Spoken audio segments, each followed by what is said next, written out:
O novo censo de 2022 foi publicado pelo IBGE e trouxe surpresas sobre o crescimento da população brasileira.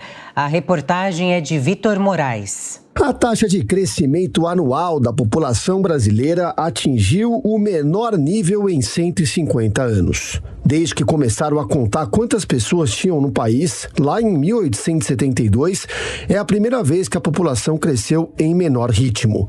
É o que aponta o Censo 2022, feito pelo IBGE. Nos últimos 12 anos, a taxa de crescimento anual no Brasil ficou em 0,52%, o menor valor da série histórica. Desde a década de 70, a população brasileira vem crescendo, só que cada vez mais devagar. No ano passado foi a primeira vez que o índice ficou abaixo de 1%. Na década de 60, as mulheres brasileiras elas tinham em média 6 filhos. Tá? E aí isso vem diminuindo para 5 filhos, 4 filhos, e agora as mulheres têm menos de 2 filhos. Essa taxa no Brasil está abaixo do nível de reposição. Então, a tendência é que essa população continue diminuindo esse ritmo ao longo das próximas décadas. José Eustáquio Diniz Alves, doutor em demografia e pesquisador aposentado do IBGE, lembra que o prognóstico do Instituto apontava que o país teria pelo menos 214 milhões de habitantes no ano passado. Então, segundo ele, é preciso aguardar um pouco mais para saber se a conta está certa.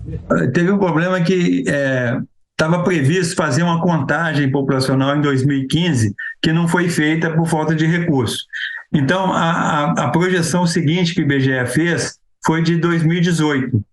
Né? A projeção foi feita antes da pandemia. Né? Esse número de 214 milhões é dessa projeção de 2018. Mas o que aconteceu com a pandemia? Aumentou o número de mortes, né?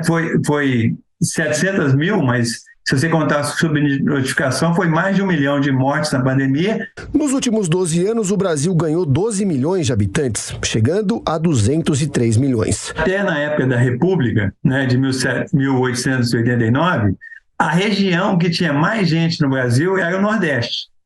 Né?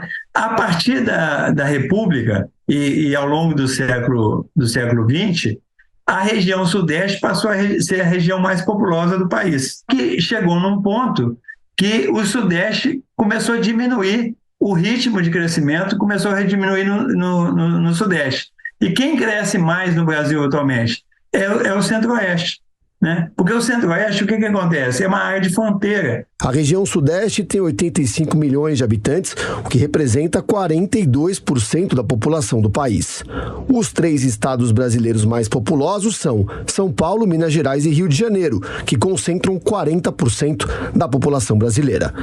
A região Centro-Oeste é a menos populosa, com 16 milhões de habitantes, ou 8% da população do país.